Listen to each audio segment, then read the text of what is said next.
अस्सलाम वालेकुम बच्चों, आज हमने चैप्टर नंबर 2 की एक्सरसाइज को स्टार्ट करना है। तो फर्स्ट ऑफ ऑल हम चैप्टर नंबर 2 के शॉर्ट क्वेश्चन को आज स्टार्ट करेंगे। तो फर्स्ट शॉर्ट क्वेश्चन से स्टार्ट करते हैं। बच्चों, फर्स्ट शॉर्ट क्वेश्चन ये है, वो कहता है define the term unit vector. फिर उसके बाद है position vector and component of vector. इनको डिफाइन करना है। तीन टर्म को हमने डिफाइन करना है, unit vector, position vector and component of vector. First of all हम स्टार्ट कर लेते हैं यूनिट वेक्टर से।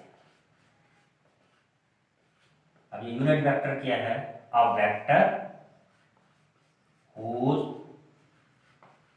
magnitude is 1 and particular direction. कि कोई ऐसा वेक्टर जिसकी मैग्नीट्यूड 1 हो और पार्टिकुलर डायरेक्शन हो, या यूं भी कह सकते हैं आप vector whose magnitude is 1 in the given direction. हमने पढ़ा था कि यूनिट वेक्टर को हम डिनोट करते हैं, it is denoted bye cap और हैट। सपोज कि अगर हमने ए का यूनिट वेक्टर लिखते थे तो ए यूनिट वेक्टर किस चीज़ के बराबर आ जाता था? वेक्टर ए ओवर ए का क्या आ जाता था? मैग्नीट्यूड के इक्वल आ जाता था। तो ये हमारे पास क्या आ गया? यूनिट वेक्टर आ गया। फिर सेकंड टर्म जो हमने डिफाइन करनी थी वो है पोजीशन वेक्टर। Position vector. अब पोजीशन वेक्टर क्या है? कि कोई ऐसा वेक्टर जो ओरिजिन के लिहाज से उस वेक्टर की क्या कर रहा हो? लोकेशन को रिप्रेजेंट कर रहा हो, उसे हम बोलते हैं position vector. A vector which describes the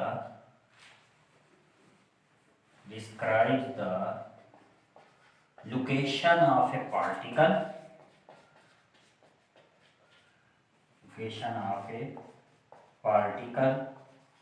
with respect to the origin is called position vector। यानी कोई ऐसा वेक्टर जो ओरिजिन के लिहाज से पार्टिकल की लोकेशन को रिप्रेजेंट कर रहा हो तो उसको हम पोजीशन वेक्टर बोलते हैं। It is denoted by R. Next जो थर्ड टर्म है वो है कंपोनेंट ऑफ वेक्टर। अब कंपोनेंट ऑफ वेक्टर से क्या मुराद है? कंपोनेंट ऑफ वेक्टर हमने इसको डिफाइन किया था, the effective value of vector in given direction. The effective value of vector in given direction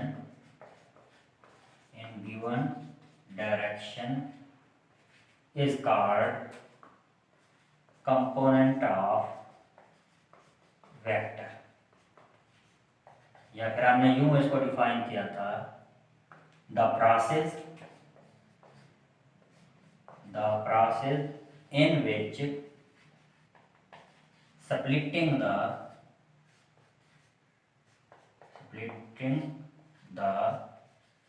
single vector into two or more parts, then these parts are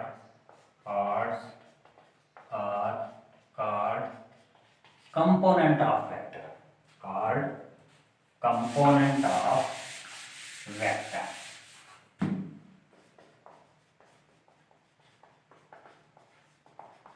तो ये बच्चों हमारा first short question था। अब हम short question number 2 को study कर लेते हैं।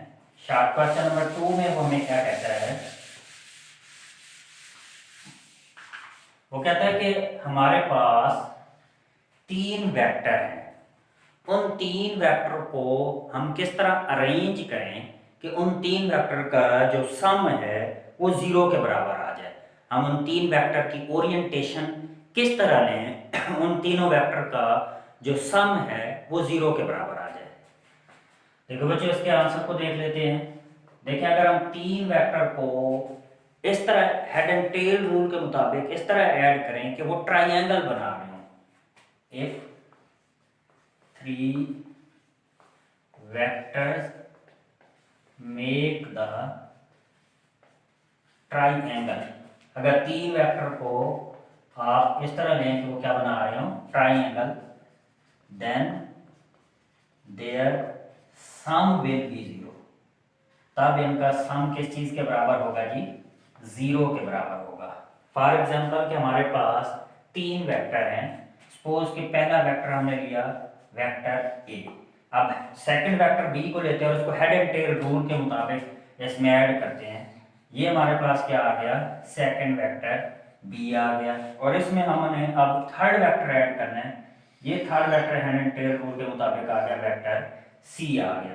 तो तीन वेक्टर आ गए, vector A, vector B, vector C, और अगर हम इनका तीनों का सम लेते हैं तो ए प्लस बी प्लस सी, तो इनका सम किस चीज के बराबर आ गया, 0 के बराबर आया। तो यहाँ पे हमें रिजल्टेंट वेक्टर ड्रा करने की जरूरत नहीं है। तो यानी जब हम तीन वेक्टर को हेड एंड टेल रूल के मुताबिक ऐड करें और वो आपस में ट्राइंगल बना रहे हो, तब इनका सम 0 के इक्वल आता है।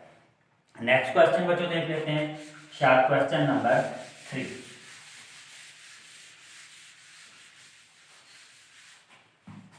शार्ट क्वेश्चन नंबर 3 को देख लेते हैं। तो जो शार्ट क्वेश्चन नंबर 3 में है वो कहता है कि हमारे पास एक वेक्टर है जो एक्स वाई प्लेन में लाई कर रहा है। ये हमारे पास एक्स वाई प्लेन है और यहाँ पे कोई वेक्टर लाई कर रहा है। सपोज वो किसी भी प्लेन के अंदर हो सकता है, वो फर्स्ट क्वाड्रेंट, सेकंड या थर्ड क्वाड्रेंट या फोर्थ क्वाड्रेंट में हो सकता है।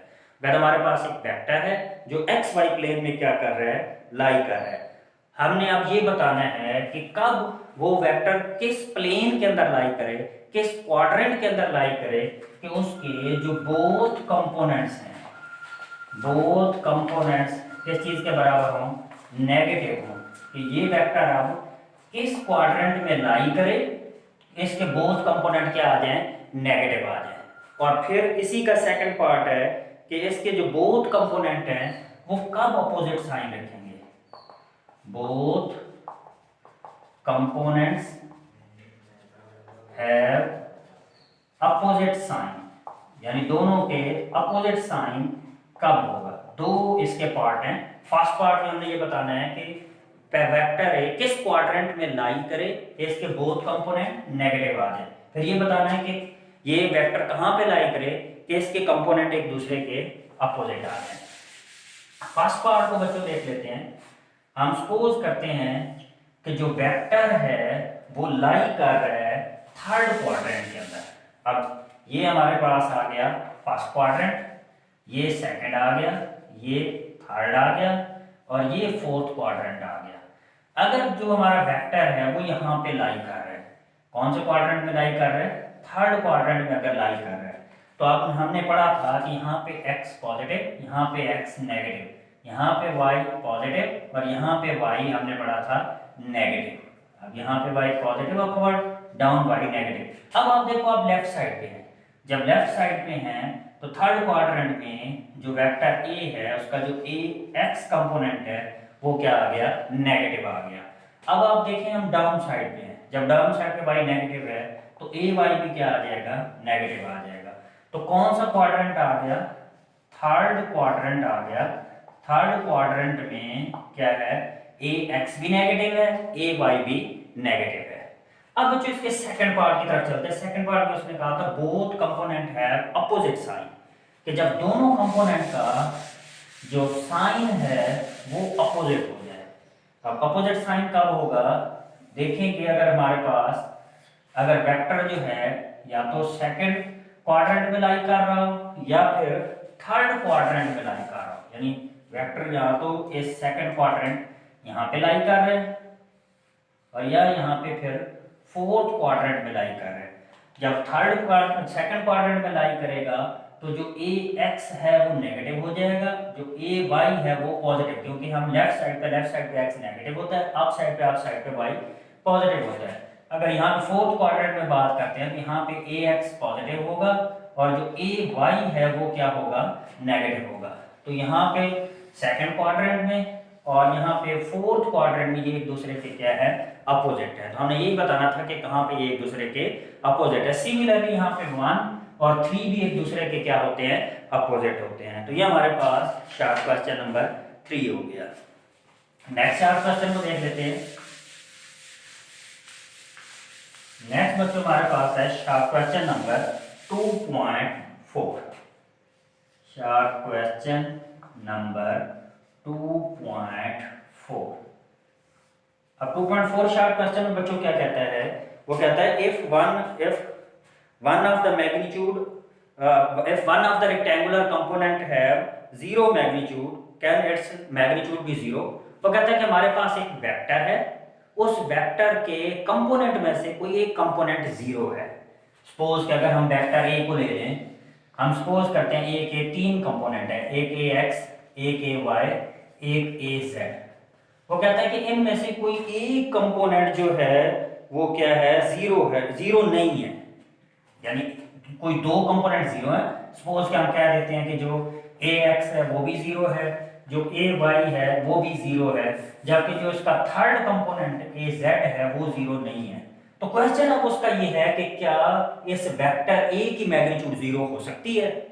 क्या क्वेश्चन है, हमारे पास कोई वेक्टर है, उन वेक्टर में से कोई एक कंपोनेंट जीरो नहीं है। जैसे हमने इस एग्जांपल में देखा कि ये जो कंपोनेंट है ए जेड, ये जीरो के इक्वल नहीं है। तो क्वेश्चन उसका ये है कि क्या इस वेक्टर की मैग्नीट्यूड जीरो हो सकती है या नहीं हो सकती। नो, जो magnitude can never B zero, magnitude zero नहीं होगी। क्यों मैग्नीट्यूड जीरो नहीं होगी बच्चों, हम लोगों ने मैग्नीट्यूड का फार्मूला स्टडी किया था, a is equal to a x square plus a y square plus a z square. अब अगर हम इसमें से 2 कंपोनेंट को जीरो कर दें, ए एक्स को हमने कहा था जीरो है, ए वाई को हमने कहा था जीरो है, और ए जेड जीरो के बराबर हमने कहा था नहीं है, तो ए जेड का स्क्वायर वैसे आ जाएगा। अब ये क्या आ जाएंगे, 0 प्लस ए जेड स्क्वायर। तो आपने देखा कि ए जो है उसकी मैग्नीट्यूड ए जेड स्क्वायर के इक्वल है। अगर स्क्वायर अंडर रूट से कैंसिल भी कर दें तो ए इज इक्वल टू क्या आ जाएगा, ए जेड, यानी इसकी मैग्नीट्यूड जो है वो जीरो नहीं आएगी। तो मैग्नीट्यूड कब जीरो आएगी बच्चों, अगर इसके तीनों component a x, a y और ए जेड तीनों ही अगर जीरो आ जाए फिर तो मैग्नीट्यूड जीरो हो सकती है, वरना मैग्नीट्यूड जीरो नहीं हो सकती। नेक्स्ट क्वेश्चन को देख लेते हैं। नेक्स्ट क्वेश्चन है बच्चों हमारे पास शार्ट क्वेश्चन नंबर 2.5।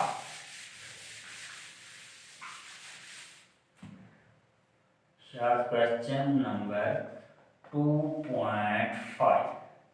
अब शार्ट क्वेश्चन 2.5 क्या है बच्चों, वो कहता है कि अगर हमारे पास जो कंपोनेंट दिए गए हैं उन कंपोनेंट की, उस वेक्टर की अगर हम मैग्नीट्यूड ले लें तो क्या उसके कंपोनेंट की जो मैग्नीट्यूड है उस वेक्टर से ग्रेटर हो सकती है या ग्रेटर नहीं हो सकती। यानी सपोज वो यूं कहता है कि हमारे पास कोई वेक्टर, सपोज फिर वही मैंने कंसीडर किया ए x, a Y, A Z, ये इसके सपोज के हमारे पास कंपोनेंट है। अब वो कहता है इनके कंपोनेंट की जो मैग्नीट्यूड है, कंपोनेंट की जो मैग्नीट्यूड है क्या वो इस वेक्टर ए से ग्रेटर हो सकती है। यानी मैग्नीट्यूड की कंपोनेंट की जो मैग्नीट्यूड है वो उस वेक्टर ए से ग्रेटर हो सकती है या ग्रेटर नहीं हो सकती। तो ये हमने बताना है। क्वेश्चन क्या है बच्चों, जो हमारे पास वेक्टर के कंपोनेंट आ रहे हैं उन वेक्टर के कंपोनेंट्स की अगर हम मैग्नीट्यूड लें तो क्या उन कंपोनेंट की मैग्नीट्यूड उस वेक्टर से ग्रेटर हो सकती है या नहीं हो सकती। No, magnitude can never be greater, can never be greater. Magnitude जो है कभी भी ग्रेटर नहीं हो सकती, क्योंकि हमने मैग्नीट्यूड का फार्मूला पढ़ा है a is equal to a x square plus a y square plus a z square. अब ये जो मैग्नीट्यूड है या तो ए की मैग्नीट्यूड इस कंपोनेंट से या तो ग्रेटर होगी या फिर इसके क्या होगी, इक्वल होगी। सिमिलरली यहाँ पे ए वाई की अगर हम बात करते हैं तो ए वेक्टर ए की मैग्नीट्यूड या तो ए वाई के इक्वल होगी या फिर उससे क्या होगी, ग्रेटर होगी। सिमिलरली इस तरह जेड के लिए ए जेड स्क्वायर या तो इसकी वेक्टर की मैग्नीट्यूड इसके बड़ी होगी या उसके क्या होगी, इक्वल होगी। तो कंपोनेंट की मैग्नीट्यूड कभी भी उस वेक्टर से ग्रेटर नहीं हो सकती। नेक्स्ट क्वेश्चन को देख लेते हैं। शार्ट क्वेश्चन नंबर 2.6 को देख लेते हैं। Short question number 2.6। अब जो शार्ट क्वेश्चन नंबर 2.6 में वो हमें ये कह रहा है, can the magnitude of negative value, क्या कभी मैग्नीट्यूड की वैल्यू नेगेटिव हो सकती है? Can magnitude have negative value, क्या मैग्नीट्यूड की वैल्यू नेगेटिव हो सकती है? तो इसका आंसर क्या है? No, no, it's magnitude can never be negative, इसकी मैग्नीट्यूड कभी भी नेगेटिव नहीं हो सकती। अब बच्चों इसकी रीजन क्या है? अब बच्चों रीजन में हमने इसका फार्मूला पढ़ा, a is equal to a x square plus a y square plus a z square, यानी हर कंपोनेंट का क्या आ रहा है, स्क्वायर आ रहा है। अगर सपोज हम नेगेटिव वैल्यू लेते भी हैं तो स्क्वायर उसको किस में कन्वर्ट कर देगा, प्लस। सपोज मैं ये कहता हूं कि ए एक्स की वैल्यू -1 है, ए वाई की वैल्यू -2 है और ए जेड की वैल्यू 3 के इक्वल है। अब यहाँ पे आप वैल्यूज पुट करेंगे तो क्या आ जाएगा, -1 का स्क्वायर, ए वाई की जगह क्या आ जाएगा, -2 का स्क्वायर और ए जेड की जगह क्या आ जाएगा, 3 का स्क्वायर। बच्चों अब जब हम इसका स्क्वायर खोलेंगे, -1 का स्क्वायर +1 आ जाएगा, -2 का स्क्वायर +4 आ जाएगा और 3 का स्क्वायर क्या आ जाएगा, 9 आ जाएगा। अगर हम इनको ऐड करते हैं तो ये हमारे पास कितना आ जाएगा, 30। तो आपने देखा चाहे हमने उसके कंपोनेंट को नेगेटिव भी लिया तब भी मैग्नीट्यूड क्या आ रही है, पॉजिटिव आ रही है, क्योंकि कंपोनेंट का स्क्वायर आता है। और जब हम नेगेटिव का स्क्वायर लेते हैं तो वो भी फिर किस में कन्वर्ट हो जाता है, पॉजिटिव में कन्वर्ट हो जाता है। तो मैग्नीट्यूड की वैल्यू कभी भी नेगेटिव नहीं होती। बच्चों आपने अपना बहुत ज़्यादा ख्याल रखना है। नेक्स्ट शॉर्ट क्वेश्चन के साथ अगले लेक्चर में जल्द हाजिर होंगे।